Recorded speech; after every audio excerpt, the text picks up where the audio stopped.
All right, let's dive right in. Today we're talking about one of the most absolutely ferocious warriors from the Three Kingdoms era, a man known simply as Ma Chao, the Splendid. And that was his legendary battle cry. It just captures the pure, unshakable confidence of a man who made even the most powerful warlords of his day absolutely tremble. So let's find out how he earned that incredible reputation. So where did this guy even come from? We're going to start at the beginning, with Ma Chao's origins and the formidable name he built for himself from a very, very young age. Now that title, the Splendid, it wasn't just because he was good-looking, though they described him as having a face like crowned jade and eyes like shooting stars. No, it was about the dazzling, deadly artistry of his fighting style. As the son of a major warlord, he was literally born and bred for war in the rugged western lands. And his other title, General of Heavenly Might? Yeah, that wasn't just some cool nickname. It was a formal honor given to him by the incredibly fierce Qiang people, these tough-as-nails nomadic tribes from the frontier. Earning their respect on the battlefield as a teenager was huge, because those very warriors would become the core of his elite West Liang cavalry, a tactical weapon few could ever hope to match.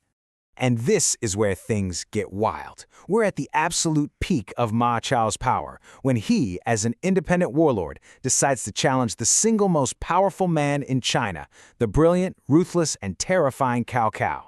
Look, this wasn't just a single fight. It was an absolute masterclass in battlefield momentum. Just check out this streak. He smashes the vanguard. He takes down an elite general, Zhang Fei, in just 20 rounds. Then, his feared West Liang cavalry just shatters Cao Cao's main army. The pressure was just relentless, and it all ends with Ma Chao himself leading the terrifying chase for Cao Cao.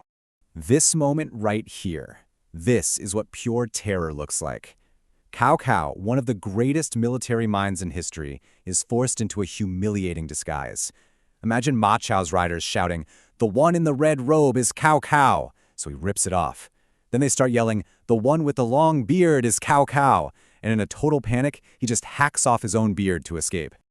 You know, we don't even have to guess how much Ma Chao terrified his enemies. Cao Cao said it himself. This one quote tells you everything you need to know. It cements Ma Chao's reputation as a mortal threat to the biggest powers of the age. Okay, so he could terrify an entire army. But what about one-on-one? This is where we get to see his raw combat skill put to the ultimate test in a series of legendary duels against the absolute best fighters of the time. First up, a true clash of titans. You've got Ma Chao's elegant, precise, lightning-fast spear work going up against Xu Chu, Cao Cao's taut bodyguard, a man nicknamed the Tiger Fool for his just raw, ferocious, unstoppable power. It was the ultimate showdown, finesse versus pure brute force. And what a showdown it was. They went at it for over 200 rounds, and neither man could get an edge.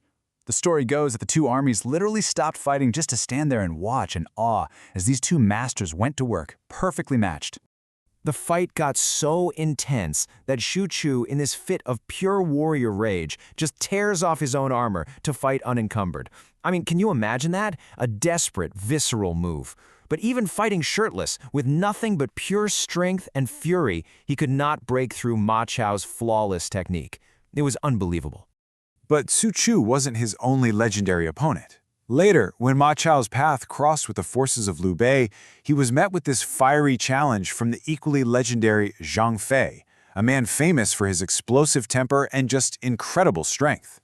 And once again, Ma Chao proved he was in a class all his own.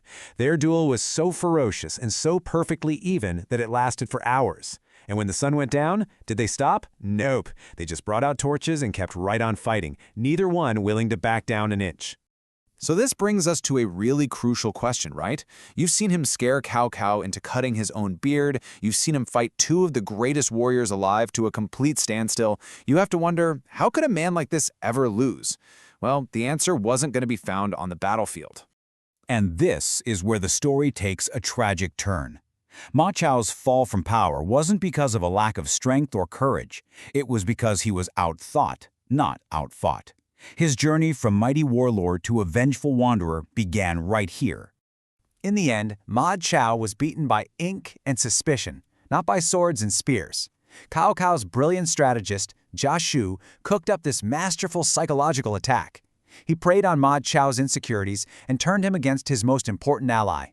With their coalition shattered, his formidable army just collapsed from the inside.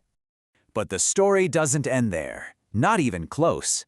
Defeated and now driven by vengeance, Ma Chao's journey took another sharp turn.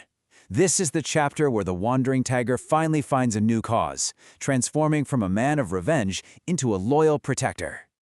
Remember that epic duel by torchlight? Well, Liu Bei's master strategist, the legendary West Liang, wasn't just watching a fight, he was scouting. He saw in Ma Chao not just an enemy, but an incredible asset whose power could be harnessed for a greater purpose. And this was his complete redemption. After joining Liu Bei, Ma Chao was given a place of the highest honor.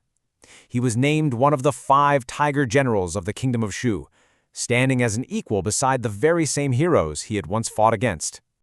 So, after all that, how do we remember this incredibly complex warrior? The praise he got from his peers and from history itself really tells the final, fascinating part of his story. I mean, just listen to this. His new lord, Liu Bei, called him a hero of the age, with both brains and brawn. Zhuge Liang compared his skill to the greatest warriors in all of history. And even the official records, while pointing out the tragedy his actions brought on his own family, still had to acknowledge his immense courage and power. And this final detail, man, it adds such a profound layer of tragedy to his legend. At the end of his life, this mighty general, who once commanded vast armies and terrified emperors, had lost everything. His final words weren't about glory or honor, but a desperate plea to protect the last living remnant of his completely annihilated family. Which leaves us with a really fascinating final question. Was Ma Chao's peak when he was that untamed, unstoppable warlord of the West? Or did he achieve his true greatness only when he channeled all that power into loyal service as a protector? His is a legend forged in vengeance, but ultimately defined by loyalty. It's a heck of a story to think about. Thanks for joining me.